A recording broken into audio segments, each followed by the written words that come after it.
Muito bem, questão número 3 da prova de 2026 da UFPR.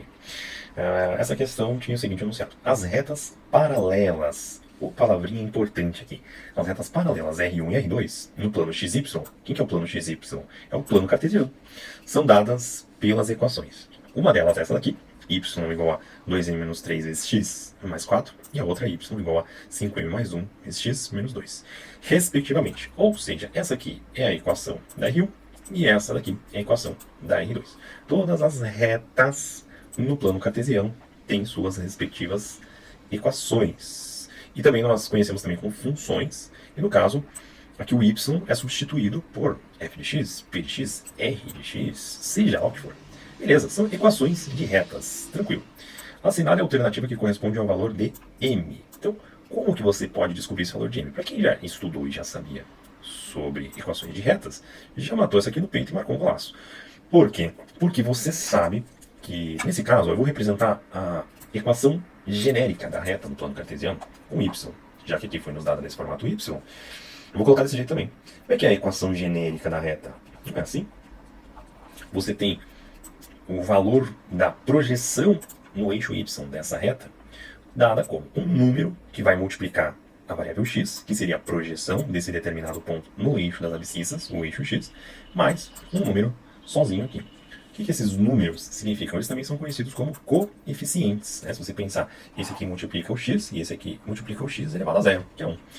Então, esse primeiro coeficiente, você sabe que ele se chama coeficiente angular, que é o número que determina a angulação da tua reta, ou seja, é um número pequenininho, a tua reta vai ser mais ou menos assim. Quando você vai aumentando a tua reta, ela vai se inclinando mais, ó, determina como se fosse o ângulo formado entre a tua reta e o eixo das abscissas, beleza?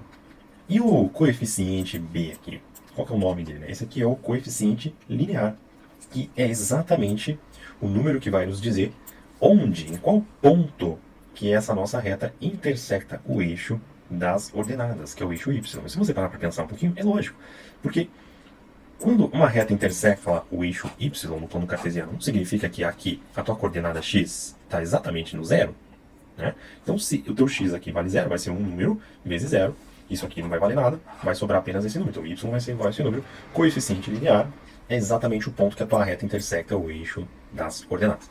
Agora, veja só uma coisa. Foi nos dito que essas retas são paralelas. O que significa as retas serem paralelas? Imagine lá o plano cartesiano. Vamos fazer o esboço aqui bem ridículo. Fazer aqui o eixo das ordenadas, eixo das abscissas. Você tem uma reta aqui, assim, por exemplo. Tá? E aí você tem outra paralela. O que significa ela ser paralela, galera? Significa que elas têm o mesmo coeficiente angular. Para ela ser paralela, ela tem que estar ou aqui, ou aqui, em qualquer lugar. Mas vamos dizer assim, as distâncias de projeção y relativas ao x aqui entre elas sempre vão ser as mesmas. Ou seja, elas têm a mesma inclinação, elas têm o mesmo coeficiente angular. Ora, veja aqui, se essas equações de retas foram expressas aqui com coeficientes angulares, como esses números aqui dentro do parênteses, ó, coeficiente angular dessa reta R1, 2m menos 3, é o número que multiplica o x, e coeficiente angular da reta R2, 5m mais 1. Se elas são paralelas, esses coeficientes são iguais. Ou seja, o coeficiente angular ali da R1, 2m menos 3, é exatamente, tem o mesmo valor, é igual ao coeficiente angular da segunda reta R2, que é 5m mais 1. Resolvendo isso aqui, deixo esse 2m aqui, pego esse 5m, vai para o outro lado com menos 5m. Deixa esse 1 positivo desse lado e pega esse menos 3 e vai para o outro lado com mais 3. Difícil, né? 2m menos 5m menos 3m igual a 4. m igual a 4 menos 3. Observação importante aqui, ó, pessoal. Não se esqueça que uma fração é uma divisão. Quando você tem números de sinais diferentes sendo divididos um pelo outro, o teu resultado é negativo. Ou seja, se você escreve assim, 4 dividido por menos 3, ou menos 4 dividido por 3, ou menos 4 dividido por 3, você está falando da mesma coisa, do mesmo número. Porque não se esqueça que a fração é uma divisão. A fração é uma operação a ser resolvida ainda. Elas vão representar o mesmo número, mais com menos dá menos, menos com mais dá menos. E aqui já está dizendo que esse número é um número negativo, menos. Então, todas as informações aqui são a mesma. Ou seja, se você chegou nessa informação aqui, qualquer uma dessas visualizações gráficas é a mesma. E aí você vai olhar lá no gabarito, menos 4 terços, está aqui. Letra C, menos 4 terços, é o valor dessa tua variável m, criada dentro dessas equações, dessas retas, beleza? Qualquer dúvida que você tenha nessas correções aqui, deixa aí nos comentários. Como eu sempre falo, eu gravo vídeos pra galera aí que tá com talvez um pouco de dificuldade e quer estudar pelas questões. Muito obrigado e até a próxima.